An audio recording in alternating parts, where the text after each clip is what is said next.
Jack, we on.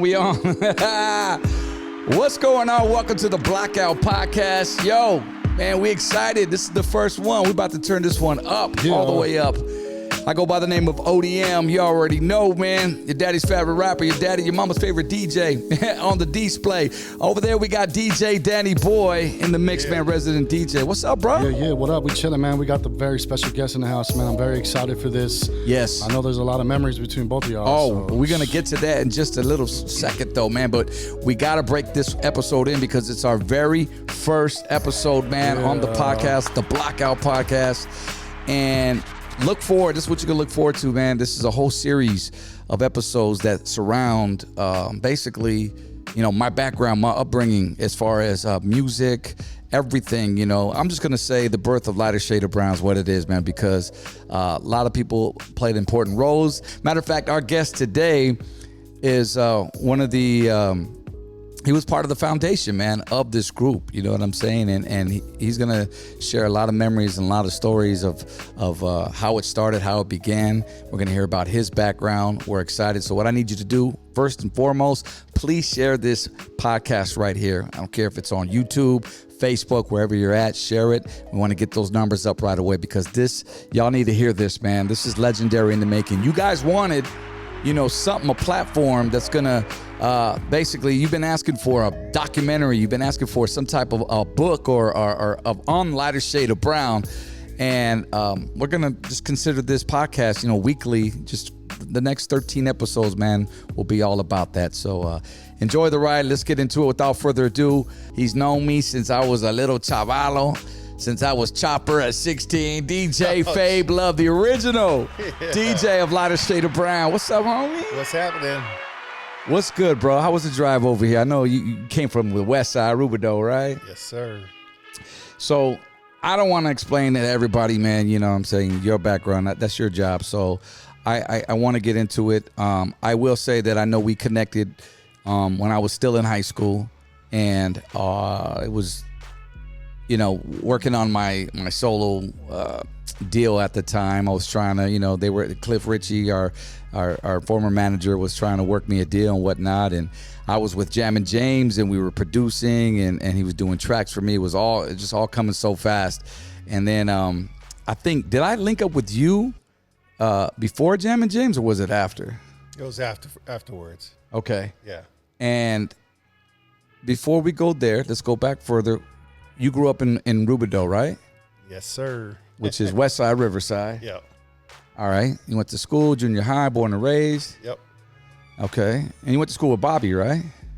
I met Bobby when I was in first grade.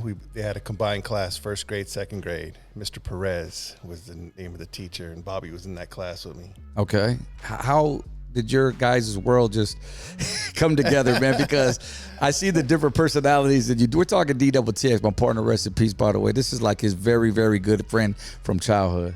Yeah, well, the funny thing about it is Bobby lived a couple houses down from my grandmother in Rubidoux. So I would always see him and Peter up and down the street doing stuff, playing around. Yeah. And then Bobby, and I don't know how we ended up talking or doing whatever in school, but we ended up gravitating to each other. You know, he was a funny cat. Right. I liked, you know, messing around, being funny too. He played baseball. I think that's what it was, baseball. His brother Pete and him played on the same team. They were on the Reds and I was on the Royals. And, and that's how I remember seeing them always playing baseball. So I think that's how, you know, initiated our conversations. You play ball? What was your position? First base, pitcher, outfield. Oh, okay. Everything. So you had an arm on you? A little bit. Depended on the day.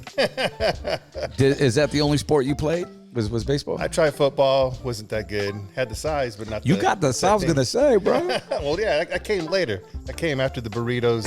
And see, your problem is you probably looking at the hyenas, man, the honeys in school, the brownies. There you go. Because I remember you were part of a whole party scene, right? Talk about the whole movement growing up in the 80s, man. The party crew scene. Ooh, man, that was me and my friend Alicio. Eli, the lady lover. Hey. Me and Eli formed one of those party groups, the Latin Lovers. The Latin Lovers. And that was pretty big though, right? Oh, yeah, IE? We're recognized. We're doing a lot of stuff with the guys out in Pomona. Yeah. Gentlemen from Paris and dudes from LA, and doing flyers, putting their names, putting our names, doing stuff over at the San Bernardino, what's that? The Dome, stuff over there. Before raves were raves, we were doing our disco high energy parties over there. And now were you the main DJ of your crew? Was there more than one? Or No, it was me, but every crew had their DJs or whatever. But I have to get credit to St. Paul from Paris. He was one of the hottest DJs out there. St. Paul? Yeah, man. Shout out to St. Paul, man. Original right there, huh? Yes, sir. Look at that, bro. Hey, we teaching you some knowledge right now, homie. I'm taking notes. We're about to go further right now into the equipment right now. So what I know, but let them know if they don't know, what was y'all spending on back then, man? I was lucky enough to get a pair of 1200s to start off with. My friend Tito, he's the one that got me into DJing. He had some turntables, and then I asked him, I said, what do I need to get? He said, if you're lucky, you can get some Technique 1200s. And I kept talking to my dad about it, and he had bought musical instruments from my other Why brothers. did he say you're lucky? Or if you're lucky, because they were scarce or what? No, not that. It was just they're expensive to get a kid that's in junior high. True. Some $500-$600 turntables a piece, plus a mixer. Back in those days, and then being a member of 5 kids. So it's like right. That's a lot. Which transitions to. You come from a musical family, so I know your brother Joe, he plays guitar. Your brother Victor, all you guys are music oriented. Yeah. My brother Joe plays guitar. Victor plays drums. My brother Danny plays drums. My sister Elva plays piano. I play a little bit of everything, and then I got into making beats. But that's a whole nother. Right. We'll get to that. What about what was your musical influence from? Was Pops a musician? No, I think my dad's family. My dad's my Uncle Manuel. He was a saxophone player. My Uncle Rudy was a keyboard. Not Rudy. My uncle. Not my uncle. My cousin was a keyboardist. So there was music on their end, and then my other cousin was a drummer. So. My brother had a paper route, and on his paper route, he had this guy named George. He said paper route. Yes, How sir. old school is that? On the bike with the doing. I wasn't even born yet. Danny, you don't even know what a paper route is? What is that? Bro. Is that like something you shred paper in or what? Nah, bro. So you'd be like one of the first kids up early in the morning, right? Yes, sir. And you would basically toss the newspaper. You go house to house, block to block, and you go on your bicycle. Okay. If you're lucky, you had a car, but it was mainly the bicycle kid that was running the streets like at 5 and 6 in the morning to make sure that the neighbors had their paper. Oh, dang. That's because newspaper, obviously. Like in movies when they... Exactly. Okay, cool. Damn, that's tight. That's crazy. So he met up with that guy. My brother bought his own drum set, started learning how to play drums from George, and I started picking up from my brother how to play. So that was that. So, okay. Wow, y'all like the Chicano Jackson 5 up in that motherfucker. So you're playing at what age did you start playing music? I started playing at 7. And you said you played I played drums. You played the drums. That's right. Yeah. Duh, makes sense. Because he came on the beat machine later on. Hey. And, so you had your turntables through high school. You were the star DJ, the Latin lover. Man of all traits. What was the girl situation like back then in high school? Did you have one or did you just kind of freelance that shit? Oh, man, we're all over the place. I was lucky enough to get a vehicle when I was in a sophomore. Didn't even have my license yet. My dad took me down to Nissan, got me a hard body truck. Ooh, I remember that. Wait, I don't remember what color it was, but I remember you have a Nissan truck. Come on, man. If you're from the 80s, you already know the Nissan. And they're back right now. Look, they were in our Summer Sodi video. And shout outs to all the Nissan trucks, man, that do the tricks and all that. You could stick a gang of speakers back there. Oh, yeah. So I got my truck, eventually fixed it up, hustling on the streets. Yeah. Without getting too descriptive, and got money to fix up my car. My boy Danny Boy had his vehicles. I like how you said that without getting too descriptive. Yeah. we gotta do to make it happen. My boy Danny Boy had a couple of cars in Lowrider magazine. He had his what is that? He had his truck, his Toyota truck, Right. and he had his Maxima in there. And I just picked up from him, you know, the stuff that he was doing to his vehicles, did that to my vehicle, became a member of a truck club, so on and so forth, and cruising. What was the name of the truck club?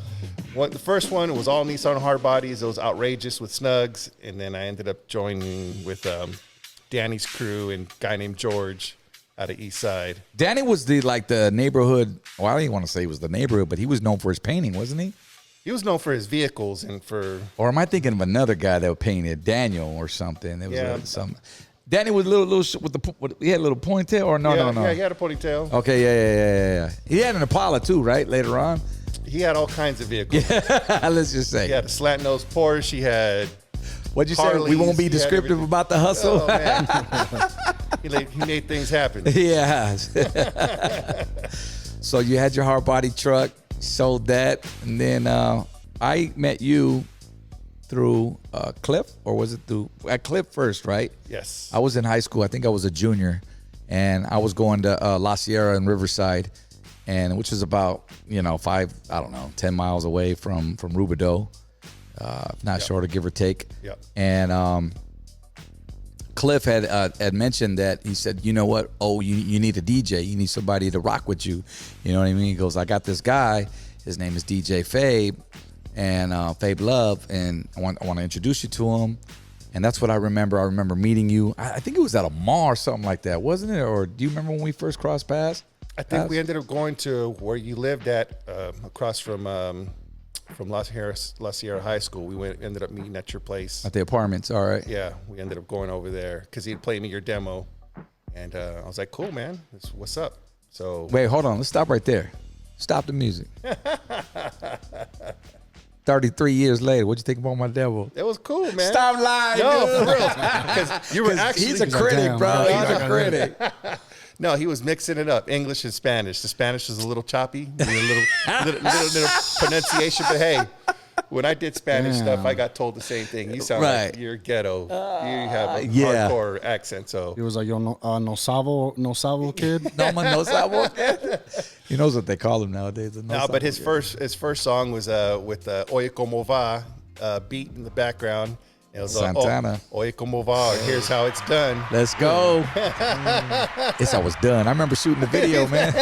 We had the windbreaker on. I had the long Johnny O curl with the pompadora. We all had those back then. I was gonna ask you about the pompadoras, but man, if you were in Disco or you were around those times, bro, don't tell me you weren't rocking the Cavaricis, man, with the, It's the Mexican mullet. the Mexican mullet, the double M. So yeah, you heard the demo at Oye Como Va, and I think El Barrio. There was something else. I don't know if it was El Barrio. Oh, something I else. remember it was Barrio because we did it to It's All the Way Live. Dun, Oh dun, yeah. dun. Yeah, I remember that. To- Yep. And those songs have not even surfaced. And I hit up Jam and James the other day. I said, bro, you gotta find those. Yeah. So we can maybe drop those sometime. But so after that, I don't tell the story, bro. What did you envision? I want to hear yours. Well, there's another piece to that because there was a guy named Mikey that went to La Sierra High School. I don't know if you remember Mikey. He was from Rubidoux, and somehow Yeah. and he went to La Sierra, and he had tapes of a guy that I first partnered up with, Big part. Mr. Pete. Big part. Shout out to the P, man. Yes, Jay sir. Smooth, right? Yep, back then, Zod now, but he'd done some stuff, and he shared those tapes with you, and I think you mentioned that you liked them and whatever else. But that was like the introductory, because when I mentioned I mentioned you to Mikey. Mikey goes, "Oh yeah, that he's from my school, man. He's tight, blah blah blah, and whatever else." And I was like, I'm trying to link up with him or whatever. He goes, "Oh man, that'd be cool." So that was way before on the side. We never talked about this before because Right. But I'm glad it's here happening today, man. 33 years later. Because y'all need to know. Yeah. So now, Mikey, he's the one that brought me, and this is very important, and a lot of you guys didn't know because since you brought up Jay Smooth was part of a crew called ODC, right? One Def Clan, that was us. One Def Clan. What does that sound like? And that's before Wu-Tang Clan. Wait, at least 8 years before Wu-Tang Speak Clan. on it. Preach. Hey, we're all creators. And what's even funnier we went to go get our embroidery done, and I wish I still had that jacket. This lady put some karate dudes on the back of the damn jacket. There were orange jackets with black writing, and there was like a karate dude kicking some fool in the grill, and I was like, what a coincidence, man. They came out, I mean, they didn't see what we had going on, but I'm just saying, what a coincidence. Here in the West Coast, we're doing some karate theme thing with, which we didn't even anticipate. She just put that shit on there, and then Wu-Tang Clan comes out later on with the the karate movie sound effects and all that shit. Wow. Anyways, you know what it is, bro? It's like people. It's what's the saying goes, like you're never gonna create something new or something like there's always something that somebody's done. It's just time. It's a timing thing. Who drops it first or who comes out or they throws their flavor on it. And a lot of people got pissed off in the past because of that, and they think that you bit them or you stole. It's like, fool, I don't even know you, fool. Yep. Nowadays it's questionable because today's industry, demos get tossed through record labels, and then next thing you know, another artist on that label drops a similar thing. That happened with the Kendrick thing. Did you hear about that, Moons? I didn't. Did you guys hear about the so Kendrick's video for the his very first one off this album, the one with where his face changes multiple times? It was like Nipsey and Kobe and all those. Yeah. Okay. So there was another artist on his label who had just dropped the video exactly a year ago from Kendrick did. Same scenario, same background, same everything, same label. Damn. So, you crazy. guys be the judge of that right there.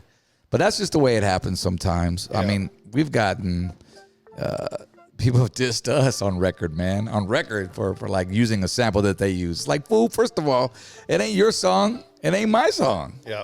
It's who does it, what with it, and, to each his own. Oh, yeah. Did you clear the sample? Yeah. We'll get into that. So, ODC, ODM, there you go, man. It kind of had a twist. Shout outs to Mikey. He had a lot to do with that. And he was telling me about that. And I think Cliff, actually, which was our former manager, we're going to have him on the show. Cliff, you out there, man? Yeah, come get him, bro. Shout out to Cliff Ritchie. But yeah, he created that name for. He said ODM, and I was like, all right, well, ODC. He was just like, don't worry, man. Because I used to go by little R. I don't know if you remember. Yep. And so he basically birthed me the name. He said one dope Mexican, and that's how that was given to me. So I just ran with it. I didn't care. I just wanted to get in the studio. You know what I mean? So where do we go from there? So we met, and then it's been told already online, but I'll say it on my platform. I started recording demos, and then Kid Frost had dropped out. I had dropped his single. Melomanix was already out. I remember with Mentirosa, he had that. And then Frost dropped his single. And I remember Cliff wanted me to be like the first, quote unquote Chicano rapper from the West Coast, Mexican rapper, the first solo one. Yeah. Because I hadn't heard, I don't know, maybe differently. Maybe there was somebody out already before that on the West Coast. I've never heard to this day. And I know that's why we were to the races trying to be the first. And then Kid Frost dropped, and it was like, Cliff was like, oh man, there goes that. I know that we used to have some like mixed cassette tapes that they used to sell at Groove Time and other Shout outs places. to Groove Time, San Bernardino, man. That's IE. Legend. San Bernardino. Yeah. That's how we got to hear all the latest hip hop. But there was I remember there was a song called Weekend Toys or something like that. I don't know. But Rocky Padilla was on that one. Rocky and he's gonna kill me. I can't remember his name. Yeah, oye morena, because later on they became the Hispanic MC. Right, so, yeah. Exactly. Dude, that was a jam right there, and that was what was dedicated to all like the Nissan hardbody trucks and all those going when they used to go to TJ and perform. I mean, and party, right? Yeah. Did you ever hang out there in TJ like back in the day? Woo! We went there a couple of times, but I used to always tell everybody, I said, man, you're going out there trying to party and pay cheaper for beer or doing whatever else, man, but you don't know what's going to happen down there. So I was like, you're already aware of it. Yeah, I was like, I'm cool, man. They already know you're not from out there, so you're a target. Yeah.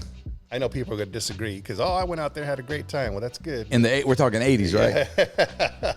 Shit, I was too young, man. Yeah, we stayed over here, though. We stayed East L.A. to Inland Empire. We kept it local. We didn't get too crazy. That's what's up. And I know the parties were lit. Again, I was only 17. Fabe's a few years older than me. Yeah, I'm 52 now. There it is. And I really got to get my age like that? I guess. I'll be 49, man. So, you know what I mean? The grays are coming. They're here. I just know how to hide them. It's called a hat. That's why you wear hats. That's it, bro. That's it. Not a couple years off you, but yeah, dude. So at that time, I was just going to school, man. Just wanted to be a rapper, dude, and it was so bad. And like within a year's time, I remember getting. Finally, I got tired of it. Like, I think this is how we transitioned to meeting Bobby. I don't remember the first time meeting Bobby. Maybe you do, or maybe how he was brought up to Cliff. Did it happen? Because I remember Cliff on another interview said this, that he said, I missed a studio date or something. I was in like Orange County partying with my friends, and I didn't show up one day, and Bobby happened to be there, DTX. Is that the way it happened? You were like, my homie raps, or how did that whole thing? I remember that incident. But I don't necessarily think that was the beginning. Because Bobby would always come with me whenever I had to do something out with Cliff in Glendale, because that's where Cliff was at, and that's where we eventually, me and Bobby ended up living for a little bit while we were doing the album. But I do remember the studio incident part, and he didn't want the time to go to waste. So he's like, I paid for it already. Let's see what this guy can do. And Bobby didn't have anything written. So, yeah. I mean, he probably had a couple things written, but I don't remember whatever came out of that session. But Bobby was always with me. So, and then Bobby was always rapping at that time. We're listening to K-Day, and he was doing cover songs, wasn't he? That's what I remember you saying. He was like a parrot. He just mimicked everything that was out there. I mean, and he was good at it. That's the thing. He looked like a lot of things, man. We had some bagging sessions on the road, bro. Even back in those days, I miss them because I would always get picked on because I was the youngest, and Bobby was just. Dude, he would like Fabian had he threw in some good bags, bro. But Bobby was the clown. He had the face to go with it too. the look, the expressions he would make, you know what I'm saying? Yeah. Like with his sound effects, whatever. But yeah, he was rapping Heavy D. I remember Ice-T. Like he would mimic them, right? Yep, he was mimicking them. Eazy-E. He loved Beastie Boys. That came out, Licensed to Ill. That was, that fool was doing that. We would drive around, and on nights we'd go cruising around, and this is way after I got rid of all my stuff on my truck, because I had a system, I had a shell and all that, rims. But then after I got rid of all that stuff, I didn't have a radio, so I had to beatbox, and Bobby would be rapping whatever else is going on. So, did he write lyrics at that time, or was it just other people's music? I think he was just mimicking people, but then eventually he saw Mr. Pete rap and putting stuff down, and he gave him some pointers on, not to rap and make too easy words rhyme, pick something, a little bit more difficult and say something, just don't rap to rap. Right. And then so he started writing stuff. Like don't brag rap. Well, not necessarily that, but just don't rap about the same things everybody always raps about. Say something, have a message or something. Hell yeah. But he tell a story with your shit, man. Come on. I say that to this day. Rappers, take heed, man. Yep. So Bobby started writing stuff, and I don't think that the first stuff that he really wrote was good. I think more his freestyles were better than what he was writing. So he was a freestyler then. Right. So then at my mom's house in the garage, I had my turntable set up, so I would spin some stuff, and he would rap, and then I'd get something that, there was an instrumental, and then I would rap with him, and then we record it, and later on listen to it and laugh at the stuff we were saying, because we were just rapping about stuff we were doing. Yeah. So that was pretty much it. But Cliff heard him rapping to something. He goes, "Hey, man, that guy kind of sounds like Eazy-E. What's up with him?" And I just said nothing. He just, wow. He did sound like Eazy-E. And I hear that more and more to this day. It was like when you listen to the Brown and Proud album, and you listen to, I think, El Barrio. Yep. That was a song right there. My side of the road, Joe. Just like Compton. Like, people thought we had Eazy-E on our record. Like, but nah, bro. Like, he was like the Mexican Eazy-E. It was crazy. It was crazy. His voice was so unique. So then we eventually got together, the three of us. Yeah. And this is the original duo after demos being made, after, shopping our record deal, after countless trips to Glendale and Cliff's studio apartment. Guys, you talk about, coming up, starting from the bottom. I mean, we were rapping in the studio apartment with the microphone in the closet. I've heard these stories from Outkast. I've heard these other rappers groups, because this is the really way it was for us too. We rapped in the closet with the that was our booth, and then the cord was underneath, and then I think you guys had a 4-track on the other side, right? Yeah, Jam and James had a 4-track. It was what's so funny about that. It was a studio apartment, and whenever the phone would ring, Micah from DJ Micah. What up, there. Micah? Yeah. What Big up? Lady K's DJ was living there with us. Yeah. Mixologist. There you go. So it was me, Cliff, Bobby, Micah, and Tommy, the guy that sang on TJ Nights. 5 dudes living in a studio apartment, and then whenever someone would call for us, because there was landlines back then, cell phones were just coming in. Yeah. Yeah. Micah would answer the phone, studio.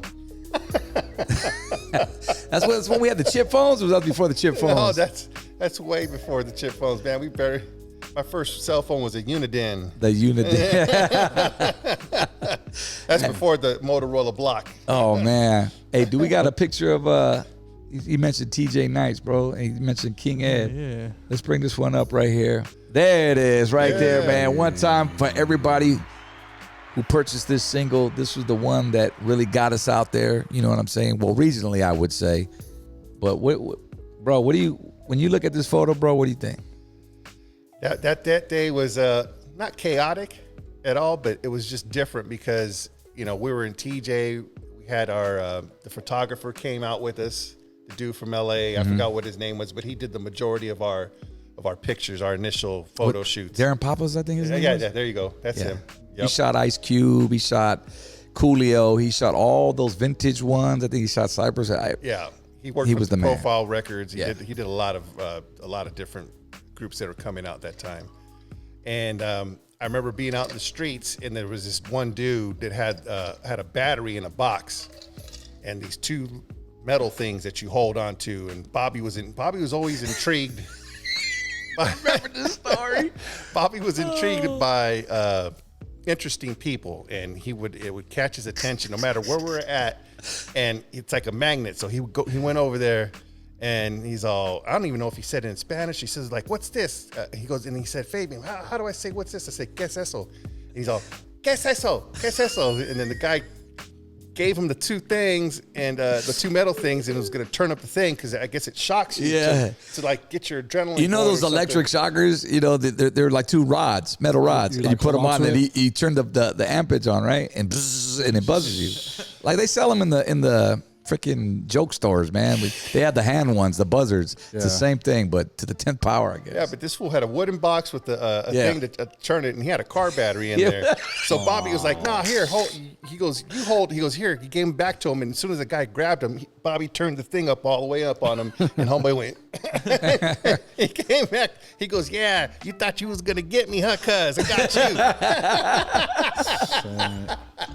He turned it up on him, huh? Bobby did. Oh man. Oh, dude, he was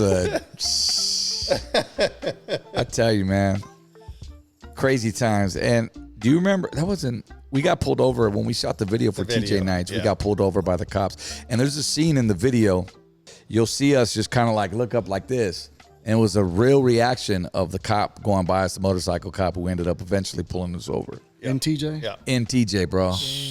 You ever been pulled over in TJ, bro? No, but I've heard stories. So. Mexico, better have your wallet ready. Yeah. You know. You guys had to pay him off, or just let you go? No, we eventually they took us to the station, didn't they? Yeah, we followed him. What had happened is they're filming us, and they had no idea of what was going on. All that guy knew was the light screen. Yeah, and our car was lit in the car, so he could, So it kind of stood out. So he's like, "Go." In so many in Spanish, la luz está verde. I'm like, I get that, but I'm like, you don't know what's going on here. So I went, and as soon as I go, the light turns red. Well, then he pulls me over, and he says, "Follow me." So I follow him, go to their precinct or whatever it is. As soon as I pull in, he reaches over, takes my keys out of the car, which was my aunt's car. She had a Ford Galaxy convertible. Yeah. So he took the keys, and the guy disappears, and then my aunt eventually comes there. And she says, "What happened?" And I told her, and they don't understand. My aunt, has a way with words. So she, my tia Elena. Elena. Shout out to tia Elena and the galaxy. Yes, sir. Me quitaron el carro, tía. She went and figured it all out, came back with the keys. I think it was like a $15 fine or something silly.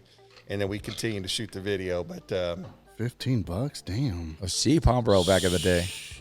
Now it's like more than that. You bring $15 to Tijuana, bro, you're getting from what I heard, yeah. But instead, we paid a ticket that day. Yeah. That wasn't the first time we went to jail, man. I think, well, fast forwarding a few years later, we ended up in jail during our hip hop locals ride in Tijuana, bro. 16 of us. Damn. In TJ? In TJ, bro. We guys hear that? A lot of shit was in jail in TJ. And I do not wish that upon anybody. I wouldn't want to be in jail anywhere, just for the record. But the first jail that I ever experienced, and hopefully the last, was TJ, and that shit was nasty, bro. I mean, they had it was 6 of us in each cell. There was about 16 of us. I mean, you could tell the shitter was just, I wouldn't even want to shit there, bro. And there was rats all over the floor. You had residents upstairs, hookers, prostitutes. They had their, like, over the bars, they had their blankets and their sheets. It was all dressed nice because they were living. They weren't going nowhere. But anyway, that's another story. You guys are bad. I remember hearing about that, and I was like, yeah. Another Cliff Ritchie production. Yeah. So, all right. So TJ Nights, we came out that video. We dropped it. Your brother Joe actually played guitar on it. He's on the scene with the sombrero and everything. Go check that out.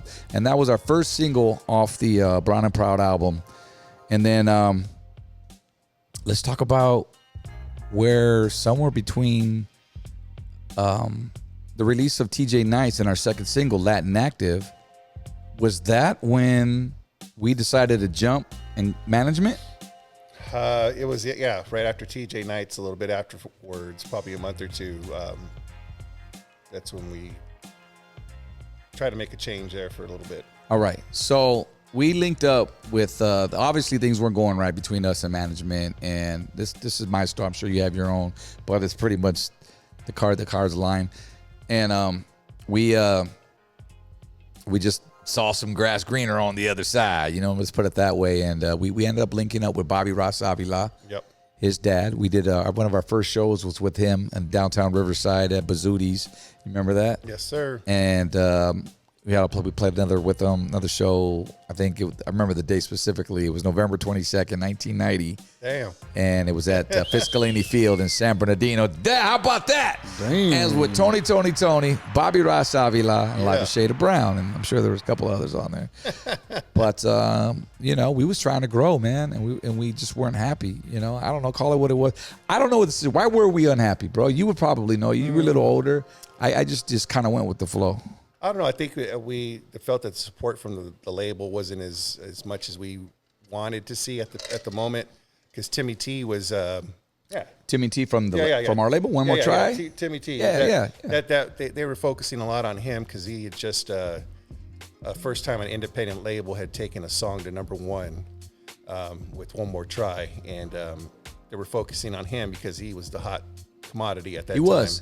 So on our label Quality, we had Timmy T, we had Angelica, Angel Baby, remember that? Yep. We had South Central Cartel. Yep. Bloods and Crips, and Juvenile Style. And who else? Was that it? There might have been a couple other pop groups or something. No, they did some other stuff. They were linked with another label subsidiary called Warlock, and they were doing some other Warlock stuff. Records, okay. And there was another one that they were doing, like those infomercials that you see. You get all 30 hits on one CD for whatever. They were doing some like compilations with another different division of that company. Okay. Shit. This is me. So do you think that we were just unhappy because we weren't getting the recognition or we weren't getting the push? I think it was a little bit of everything. Or we were just a bunch of spoiled little kids? A mixture of everything.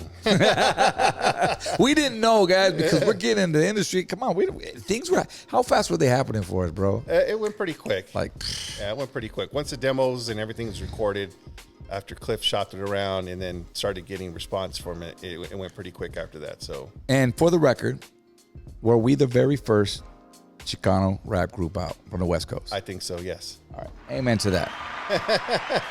Don't get it twisted. Don't care where you hear it from. You heard it first here. And On it's the a fact. Blackout Podcast. Yeah, shit. Blah, blah, blah. But yeah, so then, we ended up jumping management teams. We ended up going with Bobby Ross Avila. Bobby Ross Avila Sr. Shout out to Senior, man. Yeah. Still doing What's his up, thing Senior? out there. Yeah, what up, dude? And we learned a lot from over there, right? Yes. He opened Welcome Arms with us. Very talented family. Very talented family. If you don't know who Bobby Ross Avila is, you need to go ahead and just, Google him right now. He's the music man, the music kid. The kid was like 13 or something like that when we Younger met than him. that. Well, when we met him, yeah, he was in 12, 13 years old. 13 years old, right? Yeah. And I think his song was Music Man. Yes, sir. And then I'm Your Puppet or I'm Not Your Puppet. No, that was High C. Yes, sir. And look who just walked in the Yeah, building. I know, man. Welcome. Jammin' James, ladies and gentlemen, just walked in the building. Yeah. We're going to save him for the next one. So stay tuned. But, so yeah, we ended up with Bobby Ross Avila. Long story short, we linked up. A bit of a apparel change. That's the first thing that comes to mind, clothing wise. Yeah, he was more of a seize the moment. Latinos are getting a shot in the record industry that we weren't necessarily usually getting airtime in, which is in the R&B market, the hip hop and rap scene. Right. So he wanted us to look the part, to look legit, to look, like we belong there. So, what's up, James? Jammin' James. Hey, there's some drink over there, James. We got you some vodka, man. They went to get some bird and some Kool-Aid for you. Yeah, some Thunderbird. Talk about that. There's a fridge outside.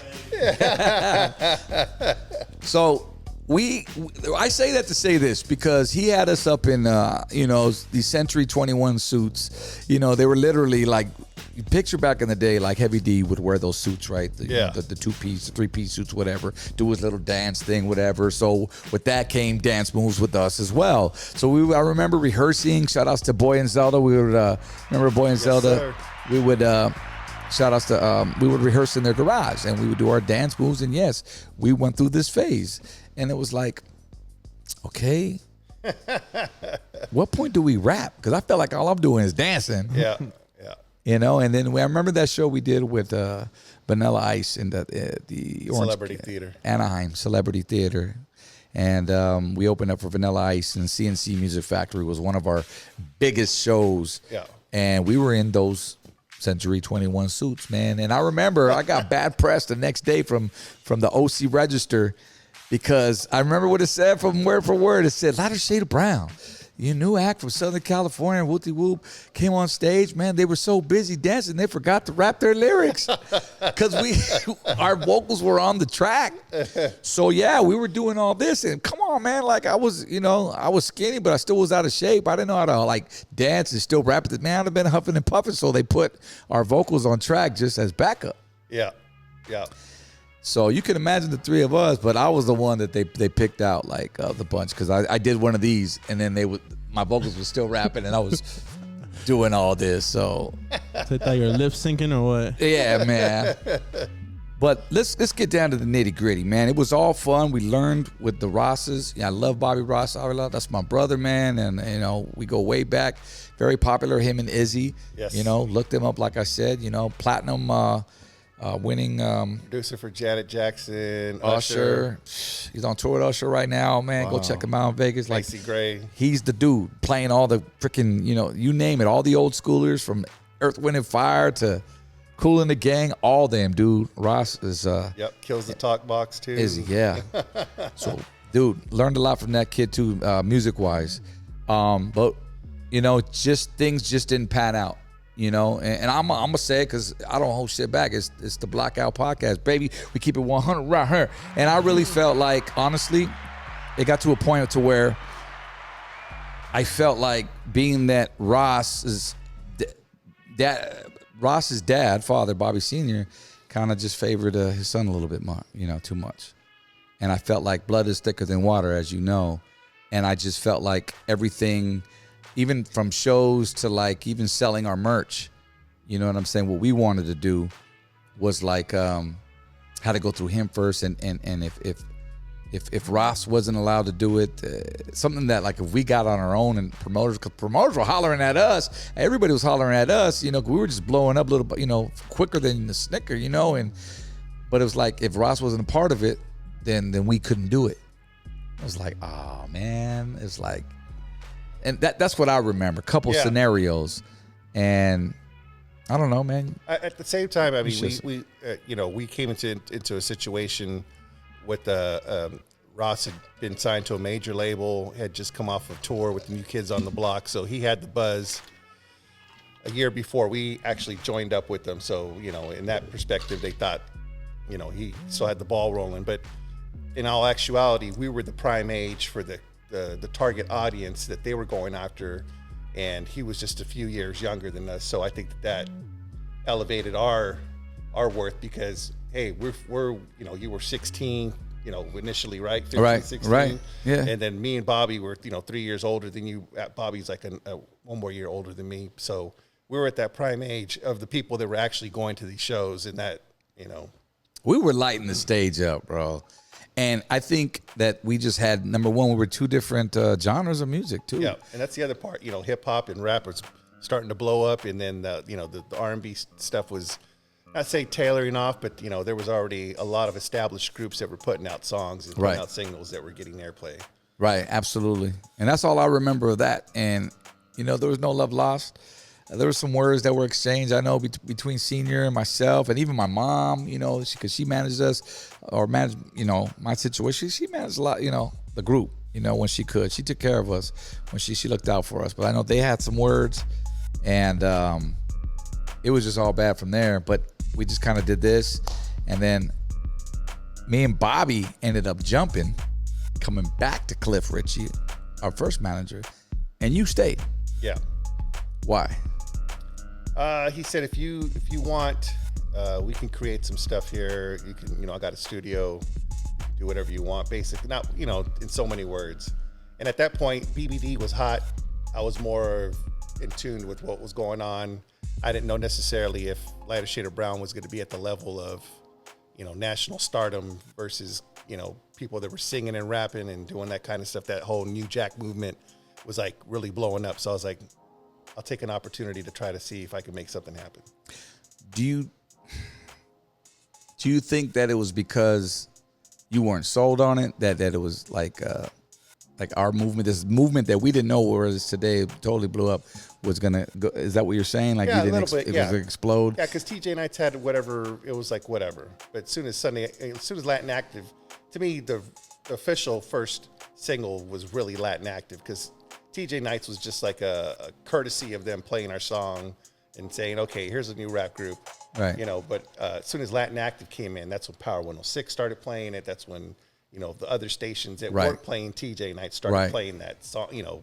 Over in San Diego, they were playing TJ Nights, but that was because it was by the border. But, more stations jumped on as soon as Latin Active came, and that's when the group started blowing up. Sunday Afternoon came, that was it. Facts. He's speaking facts. And like I said earlier, TJ Nights was regional.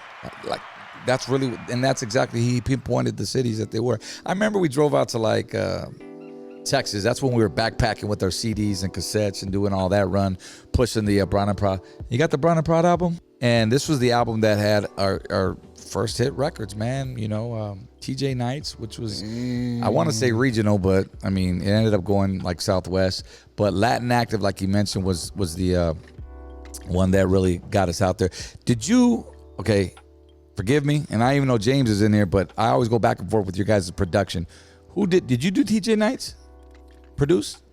He helped me program. See, I didn't know how to use the SP1200, and he was already a master at that. So luckily I ran into James, because he was the person who taught me how to use that drum machine. Ooh. And didn't even hesitate. He's like, here you go.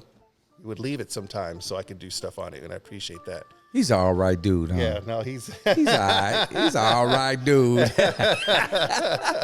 Now, I could never make beats like James, but he left it there, and and I picked up things, and then eventually I did some of it. He helped me with everything on that album that I got production credit with. James was there with me, or Romeo, DJ Romeo was the other person. Yeah, shout out to DJ Romeo. Yep. And then who did Latin Active? So I think that was kind of a split between both of us. But then eventually you guys had, I think, Soup or Stan the Guitar Man come back in and replay it. I don't know. So for a lot of you that don't know, maybe you do know because you bought both of them. Our original album, the one he had up there, Moons had up there on the screen, was remixed and remastered and relabeled. Was it reprinted, the cover? That cover, eventually, yes. They eventually, when I left the group and then you guys left Quality Records, went to Mercury, that's when they redid the record. So they got the masters and then they redid the cover. So it seemed like it was a new record, but it wasn't, maybe and it had the new remix of Latin Active. Yeah. Well, they did that. They did that before. They did it with that cover. We got more money to go back into the studio because initially we were recording at Beach Studios, a place out in, I forget where it was at. But Beach. I was trying to remember that studio the other day. Was the engineer named Houston? Yep. Houston. Didn't he have long ass hair, look like a hippie, look like one of the Oak Ridge Boys, or like a like a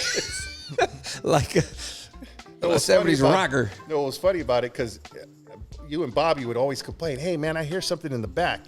You could actually hear, I don't think we were I don't know how far we were from the beach, but you could hear the beach in your headset. Oh damn. It was like I can hear the ocean call it. It's calling my name. Hey, dude. So, yeah, that's when we started going to Image. And then I think you went to Paramount again and worked with, what's his Stoker. name? Stoker, there you go. And then Stoker. And Jason Roberts over at Image. Yes. Image was, oh man, who were we talking to? I was talking to you. I was talking to James the other day. I was like, we're trying to remember the studio, Image, right? Yeah. And man. Jason Roberts. Dude. Cypress Hill, House of Pain, Volume 10. You were saying that. And that's where they did their album. That's where we did ours. Yeah. Didn't even know it. And Jason Robert actually, he produced the remix, well, the video version of Spill the Rhyme. Yeah. Yeah. Oh, and then 38 Fresh, Michael. Ooh, he's dropping the names, right? 38 Fresh. Shit. They had that special pizza right around the corner from his place. I remember Muggs rolling a cone joint when he was doing the Spill the Rhyme. The remix. Yeah. Cool dude, man. Cool dude. I remember we used to go to Yoshinoya across from Paramount. That was a spot. Yoshinoya was every time we were there. Matter of fact, for those, watching, let it be known, this is where the name came from, man. The Blockout, because we used to call our sessions the Blockouts. Yeah. Blockout session. 8 hours or more. Yeah. Say, we got the studio. What's our time, man? We got a blockout, 12 to 6 or 12 to 8 or whatever. And it was usually overnight, huh? Yeah. So I got a question for you, man. Real quick. By the way, at Paramount, they used to call us the Pirates. The Pirates? Here come the Pirates, because we're in their thought, all the rock music was not happening, and we were supposedly since we were sampling to make beats and using other people's music, they called us Pirates. What? and then the other quote was from Soup. He said, "Y'all ain't producers, y'all reducers." Man, some old heads that hating. They sound like us now on this younger rap. Hey, man. Hey, but he played on those songs. Dude, he made some money. Shout outs to Soup, man. Soup played the bass. He played the keyboards. Guitar. Everything. Same thing with Stan the Guitar Man. Stan the Guitar Man. You know him from NWA, right? And he's the one that said, I got to get paid on this. I'm going to play guitar on this record. Click. Yeah, we had some funky musicians, bro, in the studio. Let me ask you something real important. I've been wanting to ask you this for years. Do you regret staying back? And this is going to sound funny or weird. Yes and no. Yes, because I would have enjoyed being around you and Bobby and doing shows and going out there doing that, because that's what I love to do. Right. But at the same time, I mean, I have 4 kids right now, 4 baby mamas. If I would have went on the road and did all that stuff, I'd probably have kids all over the place. I'm serious. It would have been a bad situation for me. Which transitions to my next question. It wouldn't have been good, man. Only. Hey, they call him the Latin lover. That's why they call him the Latin lover. That's the nickname? Oh, that's where he got it. He was birthed, bro. Dang. I mean, how old's your oldest now? 28. And that was with I don't even know. I met your first baby mama. Did I ever meet your first baby? Maybe. Mama? Maybe. 1 of 4? I don't know. And you introduced me to my fourth. Thanks, Robert. Well, you was making beats and making serious. babies, dude. You're welcome, bro. You're welcome. I don't know if that's a compliment or not, but you're welcome. All right. But every time I see you, I was like, all right. All right. So, wait, was that G? No. Oh, okay. Oh shit. Who's your fourth baby mama then? No, it's Andrea's my son's, and then I got married. Okay. And then Annette. So Gina was her mom, and then I had that situation that happened at one of the shows, and then 16 years later found out. That situation. See, I wasn't gonna bring that up, but since you already No, well, it's part of the Might game. as That's well. also I what I'm love saying. it. I love So it. when you ask me, it's like, man, I would have. So I get this Facebook message, right, from this girl. She was like 21 years old. She's like, hey, how you doing? Big fan. Matter of fact, I'm closer than you think. I was like, oh shit, what's she about to drop on me? I was like, I like him young, but damn. And she was like, no. She was like, Moon's about to say it, dude, say it.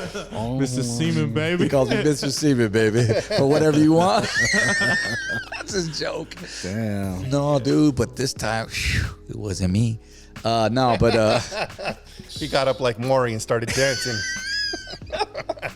this girl hit me up in the DM, not DM. Well, she messaged me on Facebook. She was like, "Hey, I just wanted you to know that I'm looking, for my father, and I'm like, okay, well, what's his name? I might do I know him? Like that girl. So yeah, it was, part of your group, FABE and Alfaro. I said, Whoa. I said, what? I go, all right, here we go. Tell me, how this happened? I'm trying to think. 21 years, was he on the road with us? I was like, yeah, he had to have been. And I think you were at a party. We were DJing a family event. Yeah. And we were like, you started off, and then I came and I kind of took over, and then you left. But before you left, I said, hey, Fabe. Hold on. So when I get there, he's DJing the first part because he had to do something after the fact. So I did the later part. And I come up to him, and he said, I didn't play any mashups, no party starters, no this, no that, blah, blah. And by the way, I think this... I just dropped it on you. I was like, whoa, my heart dropped. Loser. Hey, I come right to the chase, man. I had to get going. Oh, by the way, hey, your daughter hit me up, dude. You have a daughter out there. That was crazy, dude. And then when we started putting do you want to explain how it happened or not? That's on you, bro. We did a show together, so Here we go. Yeah, well, every now and then, either Bobby or him would say, "Hey, you want to go do a show in between their departure and regroup and whatever separation." Yeah, we had a lot of those. I would go do a show with either one of them, but eventually I told him, I said, "No, nobody wants to see a fat ass Mexican on stage." So, So it was you and I. It was you and I. And I wasn't that fat then. The Die Stars Monday. Yeah. So, we did a show, and I met her at that show, and things happened. And 16 years later, I found out that I had a daughter, and Dang. yep. Did you ever talk to her? Yeah. The mom? Yeah, we talked. Yep. Did she ever say why she never brought it up in the past? I don't think she knew how to get a hold of me. That was the whole thing. It just happened, and that was that. Wow. Did she say she was trying to get a hold of you, or she just I like? think she said she was, trying to figure it out, but then, eventually they got enough courage to reach out to you because you were on the radio. And Damn. So how was your relationship with the daughter now? Your daughter? it's okay. It's all right. We talk. What was that like when you met her for the first time? Interesting. It was just, you don't know what to think, especially when you don't have a DNA test or anything. You're just going off of. I was about to say. Did you bring your? Yeah. I got the cotton swabs. Right. Oh, it's too late for that. You are the father. I'm a sick. Went fool. out to dinner with the family. Made a cool, introduction, and then I said we need to get to the bottom of this, and got a DNA test done. Yeah. Came back that I was, a real high percentage that I was her father. So. And then Maury Povich popped out of nowhere. Yeah, and then he said, in the case of. You are the father. Start chasing him with the camera. Oh, dude. Okay, well, Yeah, that's another chapter. Damn. So 4 kids. 4 kids. 4 kids. Nah, that's where I'm at. Shit. And See, I 4 waited. baby mamas. Shoot, I got And one. 4 baby mamas. That's crazy. So you were like a DJ? Like this happened during your DJ life stuff? 4 different baby mamas? This happened on the way up from after Light Sugar Brown. Yeah. Yeah, after See, there was Flavor Flav, and then there was him. You know, they were just making babies. You know what I'm saying? DMX, you know, rest of they all had. That was the thing to do back then. I never got caught up like that I knew of, man. Nobody ever like knocked at my door like. Hello, sir. Like that movie Little Man when he's in the front, he's just on the little thing. Mama. I don't know, bro, but no one's ever. There's been a couple that they've tried to say, "Hey, you know, I'm pregnant. This is yours." I'm like, you can't just come out and say it like that. You know what I mean? Cause we've been around. You've been around. You know what I mean? And I used to go back and forth. And I would like say straight up DNA, the A test, you know, and this a lot of this shit happened even when in my 30s, bro. Later on, like, you know, cause I was still a bachelor. Playing around and shit, they come out. Hey, so I'm late on my period, and I'm not usually like this late, and you were the only one I was with. Ran that whole game. Like, stop. First of all, you're going through a divorce. It ain't mine.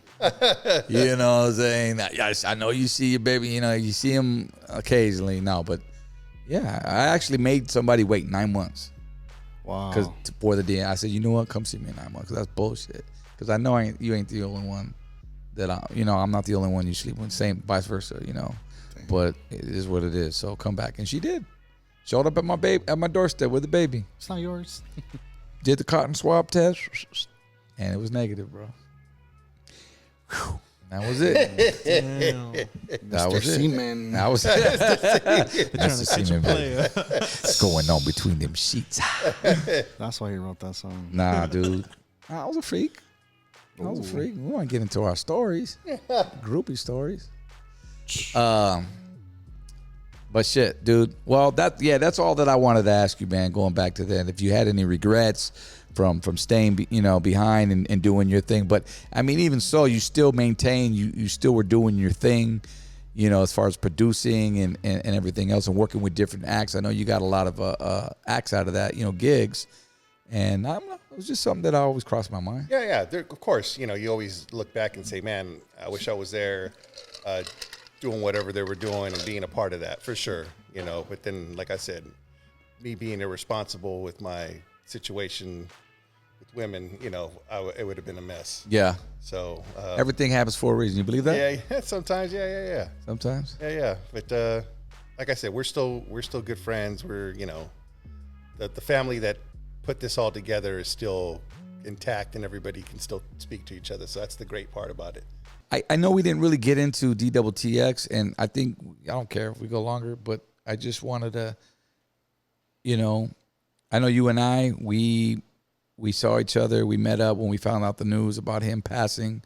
And I know because I got the call from Dickie, which is his cousin up north, and then I related to his mom, Barbara, and we ended up on a plane. We went up to Las Vegas to where he ended up in the hospital where he was laying for like a week, I heard already, or even longer, no? Yeah, something like that, yeah. He was a John Doe. And so we were all there. We all gathered, James included, and we were just there. And talk about that, bro, that moment when you heard the news. And I don't want people to take this in the wrong way, but the trajectory that Bobby was on, battling whatever he was battling, it was inevitable in my opinion. You know, we talk about stuff, and but I just seen it eventually coming down the road for him, and it was very unfortunate because there was nothing anybody could do. And the way it happened, no one anticipated it that way, but you know, seemed like it was sooner than later. And when I heard about it, I wasn't necessarily surprised. It was unfortunate, and I was hoping that you know, there's some kind of hope. But when I went to the hospital and seen him and saw him in the state he was in, touched his hand, I knew he wasn't there with us anymore. cared for Bobby. You took him in. A lot of people have in the past when he was here on this earth. But you were one of the ones that just always had your door open for him. You know, you grew up, that was your brother since high school. But it was just like a revolving door, huh? Yeah. Yeah, he couldn't, he was battling some stuff and he just couldn't overcome it. And no matter how much you would talk to him or change the scenery for him, it just eventually would show its head. And, sometimes worse than others. Sometimes it was, he was a cool, it was never a confrontational type of thing. He wasn't that. It was just seeing him in the state of being that he was in. And battling alcoholism is a tough thing. And, it just couldn't, he didn't win. He couldn't turn that corner. And as much as everybody wanted to, and as much as everybody would, try to help him, it just didn't come together for him. You will probably know this more than I would, more so because you've known him longer. Was he battling some type of demons? He had to have been, right? When somebody is in a mental state like that, and you've got people from family to friends trying to help you out to everybody, and you just, it's receiving, but it's not transition. I mean, you know what I mean? It's not registering. You're in a deep state, right? Yeah, he would say things, and I'd rather not repeat them, but it was about family members, and I didn't see what he saw and what he would say to me. I didn't see that kind of response from the family members he was talking about, and so I don't know. It's just weird, He would mention his son a lot, his daughter. How he didn't get to see them or wasn't a bigger part in their lives. Like I said, he had the support of his brother. His mom was there for him. His sister was there for him. I don't know, what had happened or whatever, but he just was in like a real funky depression type thing going on, and he would overcome it. But then, it'd be the same thing over again. And then I would hear he would be out doing shows and miss his flight and come back because he had another episode and staying at somebody else's house in some other city. And it's like, dude, man, what are you doing, man? But was it one person involved in particular that would constantly, or was it one thing that it just kept recurring? He just would say the same things over and over again. And I don't know if it was just by him because he was, drunk at the time or what the deal was. But like I said, I didn't see what he saw. Right. Not to say that I wasn't around him all the time, but I just think he might have been using those as an excuse or using it as an excuse to put himself in that situation. But I know his father had a lot to do with it from what I heard when I learned later. Like he wasn't close, like he wasn't around, right? No, he was. I think early on he was, but when I met him, I might have seen the dad a couple times. But that's not to say that he wasn't there for him. But when as kids, I seen the dad a couple times. But I don't know, at what point in his life they hardly saw each other. But I know eventually the father left, and it was the mom raising him. Well, I know what it's like to be raised by a single parent, so I get it, man, playing both roles. Shout outs to Barbara, because I know his mom, she, from what I understand, she was a hard worker. She's a barber, right? Or hairstylist. Yeah, I don't want to say barber because there's two different things. I know the barber's going to come after me. Yeah, there's got to be something specified for that because I don't want y'all to come after me later. Try to cancel my ass because I didn't say the right thing. But no, she held it down. That's what I heard. Yep. But I noticed something like when he stopped smoking weed. Because the Bobby I knew when he was smoking weed, man, he'd be chill as hell. You know what I mean? Like he'd get high, and he got high for many, many years. But I think as soon as he started drinking, bro, there's where it just I started seeing him getting into those modes. Yes. Right? Would you agree? No, that's totally correct. Because when we were growing up and hanging out, we would do that and funny, laughing, having a great time. None of this, depression type stuff happening. And he explained it to me. He said as he started doing more shows and going on the road, a lot of people would come up to him, hey, let me buy you a drink. And he wasn't a drinker.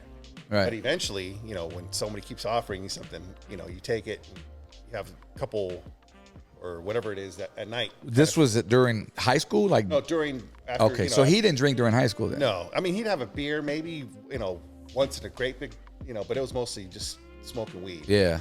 You know, but he explained to me, like, after doing shows with Lighter Shitter Brown and going on the road, that people would always want to, you know, come talk to him, and they'd hey, let me buy you a drink. All right, cool. And he just started drinking. Yeah. Because that wasn't his thing, you know, for sure. That was not his thing. And I think eventually he shared with me the reason why I asked him. I said, this was like years after, once we reconnected in like 2015. I asked him, I said, why'd you give up weed? And he said, my son. He says, I remember I was on the balcony and I was, you know, smoking a joint. And he said, Anthony came out, his son, and he smelt it or something, or he saw me, or it was the balcony or somewhere in the garage or something. And he says, I made it a point that I wasn't going to do it after that again. That was my turning point, you know. But unfortunately, I mean, shit, dude, you know, he dropped that down. He got, you know, he picked up drinking, and, you know, and there's what it has a different effect on you. You know, whatever substance you have. Like, I know I couldn't smoke weed for the life. I'll drive off the 60 freeway, bro. Shit, you know what I'm saying? Like, I've been there, done that. I tried it once, tried it twice, tried it 3 times. I'm like, because people, man, it's the strain you're smoking. It's not the right one, man. So you need to smoke sativa. That's the creative one. And I'm like, well, shit, dude, give me some sativa because I want to write some lyrics. And nah, bro, I fucking sit there and get paranoid, man. Start thinking about my exes. I want to show up at their houses. Cálmate, Mr. Cine. No, but in a bad way. So, no, I get it, you know. Different strokes for different folks. But unfortunately, you know, his passing, you know, it's been, 6 years now. Thank you again, man, for coming out. Shoot, we were damn near neighbors for like 5 years, bro. Yep, didn't know it. He literally, I saw this guy do walking a dog. I looked over my fence. I go, hey, you walking that dog or that dog walking you, man?